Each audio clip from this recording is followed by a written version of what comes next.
Café Radiant. Et merci de nous rejoindre sur Radio J, bien sûr, toute l'actualité en Israël, et on se consacre ce matin à ce 53e jour de guerre contre le Hamas. Notre invité en direct du nord d'Israël, c'est Stéphane Juffa, directeur de la Metula News Agency. Bonjour Stéphane. Bonjour Ilana, bonjour Eva, bonjour aux auditeurs et aux téléspectateurs de Radio J. Et merci beaucoup d'être avec nous Stéphane. Alors évidemment l'actualité, c'est la libération de tous ces otages chaque jour, 4e jour de libération hier, et on apprenait donc que parmi les libérés se trouvaient des franco-israéliens et des enfants franco-israéliens, hein, Stéphane. Oui, effectivement, il y en a d'autres encore parmi les gens qui ont été kidnappés dans le pourtour de Gaza le malheureux jour du 7 octobre. Et puis on est content. Je dirais qu'en Israël, on fait pas la différence de savoir si ces libérés sont des franco-israéliens, des russo-israéliens, des argentino-israéliens. Pour nous, ce sont des Israéliens, ce sont des frères, ce sont surtout des enfants, Oui. On va pas remettre la sauce dramatique, mais quand même, à 3 ans, tout seul, pendant 50 jours, chez des barbares tueurs, c'est quand même assez terrible. Je sais pas si on a vraiment encore ou déjà la perspective de ce qui est arrivé à ces toutes jeunes personnes. Alors évidemment aussi, on s'interroge, on s'inquiète concernant le sort de certains enfants, notamment Kfir Bibas, le plus jeune des otages, 10 mois, qui a été capturé avec ses parents et son petit frère de 4 ans.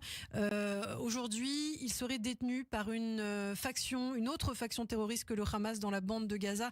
Et ça, je crois que c'est important de le dire, qu'il n'y a pas que le Hamas finalement qui a pris en otage ces Israéliens. Ilana, faut pas qu'on entre dans ce jeu. Le Gaza, c'est un califat. Il y a une organisation terroriste qui dirige le califat. Quand ils ont besoin de se mettre ensemble pour tirer sur les conurbations israéliennes, ils le font immédiatement. On n'a qu'une adresse à Gaza, c'est le Hamas, et il faut pas compter sur moi ni sur l'armée israélienne pour essayer de réduire la responsabilité de cette organisation de terroristes. C'est-à-dire que le Hamas sait en fait où se trouvent les otages, mais ne veut pas forcément le dire.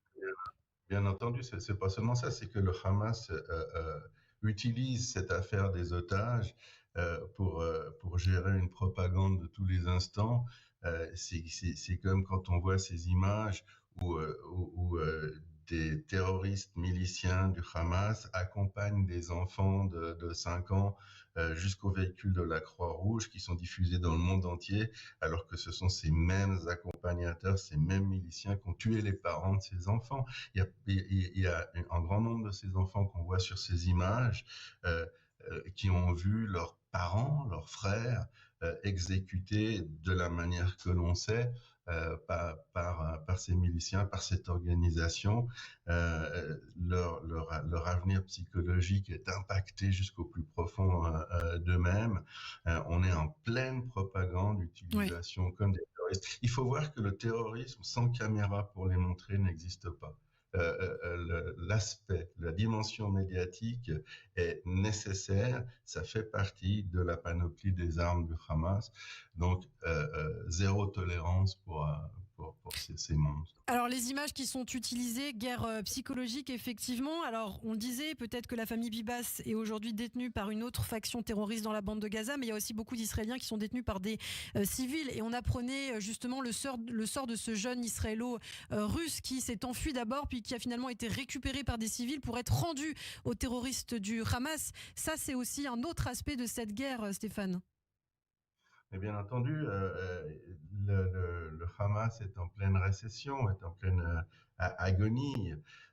Nous, on attend simplement que ce processus d'échange soit terminé. Ce qu'on veut, personne n'est content en Israël de ce qui se passe, parce que plus avant que ce que vous décrivez, Ilana, il y a encore 170 otages israéliens, donc on a une toute petite partie qui a été libérée, et puis tout en se souciant de la santé psychologique et physique des gens qui ont été libérés, nous on pense tout le temps, on est très loin du compte, il faudrait encore au moins une vingtaine de jours pour libérer tous les Israéliens. Ça ne se passera pas.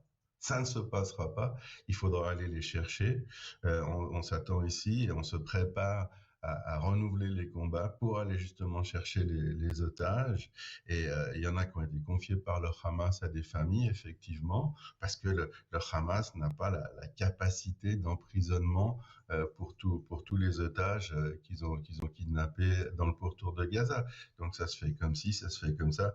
Mais l'essentiel, c'est qu'il y a un responsable et que notre but, je le rappelle, on l'a annoncé, c'est de ramener les otages et Mm. de démanteler le Hamas. Et quand on aura démantelé le Hamas, il y a une autre tâche très sérieuse qui nous attend, c'est celle de démanteler le Hezbollah, parce que autour de moi, il y a personne.